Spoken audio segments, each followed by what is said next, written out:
যে বদৰুদ্দিন আজমল সাহেব মাননীয় সাংসদ আমাৰ ধুপুৰী লোকসভা সমষ্টিৰ তেওঁ তিনিবাৰ কৈ এই সমষ্টিৰ পৰা নিৰ্বাচিত হৈছে সাংসদ। ডেভেলপমেন্টেৰ ক্ষেত্ৰত আমি জলেশ্বৰ আঞ্চলিক অৰ্থাৎ জলেশ্বৰ বিধানসভা সমষ্টিৰ এলাকাৰ মানুহ। আমাৰ এই ক্ষেত্ৰত বদৰুদ্দিন আজমল সাহেবৰ সাংসদৰ তেনেকুৱা নজিৰ আমাৰ ইয়াত নাই। ডেভেলপমেন্টেৰ ক্ষেত্ৰত চাহে গৰাখহনীয়াই হওক, ৰাস্তা ঘাটে হওক, হস্পিটেলে হওক, শিক্ষাই হওক, তেওঁ কয় শিক্ষাৰ উন্নতি তেওঁ কৰে। যদি কৰিছে তেওঁ তেওঁৰ সজাই কৰিছে। আমাৰ ধুবুৰীত আমাৰ জলেশ্বৰত বদৰুদ্দিন আজমল সাহেব স্বাস্থ্য, শিক্ষা, ৰাস্তাঘাট এই ক্ষেত্ৰত কোনো ধৰনেৰ ডেভেলপ তেওঁ এই বিগত 15 বছৰত কৰা নাই। আমাৰ চকুত পৰা নাই। আমি দৃষ্টিগোচর হয়েছে, আমি স্থানীয় ব্যক্তি। তেওঁ কোনো ধরনের ডেভেলপ আমার চকুত দৃষ্টিগোচর হওয়া নাই, আমি দেখিছো। তেওঁ এই বছর তেওঁ যে ডেভেলপমেন্ট কৰা নাই তাৰ বাবে ৰাইজে তেওঁক উপযুক্ত জবাব ভোটৰ বাকচত দিব। আমি এই অঞ্চলৰ সাধারণ মানুষ তার বাবে সম্পূর্ণ প্রস্তুতি লৈছো আর আশাবাদী তেওঁ পরাজিত নিশ্চিত হব। তারপরে তেওঁ প্রমাণ পাব তেওঁ যে পরাজিত হব। বদরুদ্দিন আজমল সাহেবক আমার ধুবুরী লোকসভা সমষ্টির সৰ্বপৰ্যায়ৰ ৰাইজ, কৃষকৰ পৰা আৰম্ভ কৰি নিবনুৱা, বনুৱা, ব্যবসায়ী সকলোৱে তেওঁ প্ৰত্যাহাৰ কৰিব বুলি সিদ্ধান্ত লৈছে। তেনে ক্ষেত্ৰত আই মাতৃসকলে তেওঁ সিদ্ধান্ত লৈছে। বিগত দিনবোৰত তেওঁ যেনেকৈ মানকাছাৰ সমষ্টিত ইলেকশনের নির্বাচনী প্রচারত গৈ সাংবাদিক বন্ধুসকলক যেনেকৈ তুচ্ছ তাচ্ছিল্য, বিয়া বিয়া গালি, অপমান, অপদস্থ কৰিছিলে, সেই কথা যদি সাংবাদিক বন্ধুসকলে পাহৰিছে, কিন্তু আমি পাহৰি যোৱা নাই। আমি সাংবাদিক বন্ধুসকলক সেই কথা আজি মনত পেলাই দি আছো।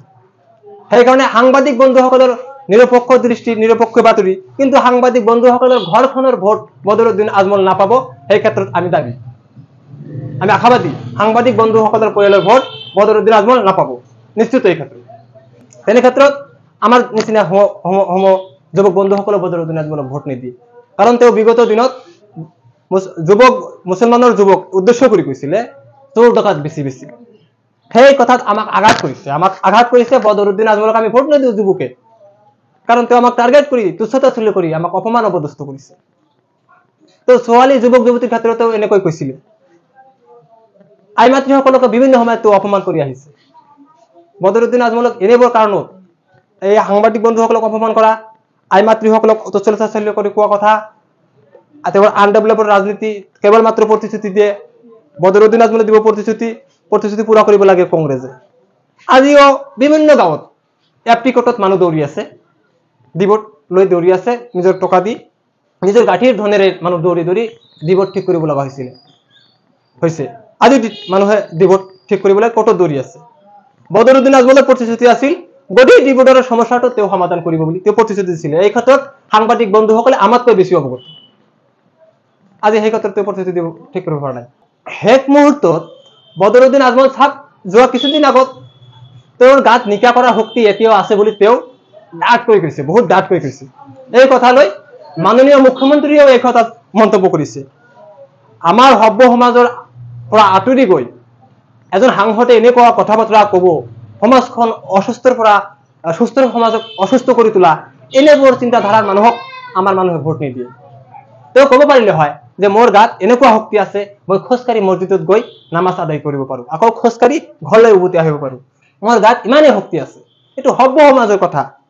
কিন্তু তেওঁ নিকা কৰিব কৰা যিটো মন্তব্য, এই কথাত নিকা কৰা মানুহবিলাকক উৎসাহিত কৰিছে। তো সেই সমাজখনক অসামাজিক কাম আমাক যিবিলাক আমি ভাবো, সেইবিলাকক উৎসাহিত কৰাৰ এজন সাংসদৰ দৰকাৰ নাই আমি ভাবো। গতিকে বদৰুদ্দিন আজমল সাহেব কণ্টেষ্ট আহিব, বদৰুদ্দিন আজমলৰ কণ্টেষ্টত থাকিব, রকিবুল হাসানের কণ্টেষ্টত থাকিব, জাভেদ ইসলাম কণ্টেষ্টত থাকিব, তিনিকোণীয়া কণ্টেষ্ট হ'ব। কিন্তু কোনে জিকিব ভোটৰ বাকচত প্ৰমাণ হ'ব। কিন্তু ইউডিএফৰ কিছু কৰ্মীয়ে এনেকুৱা অহংকাৰ হৈছে বদৰুদ্দিন আজমল পৰাজিত নহয়।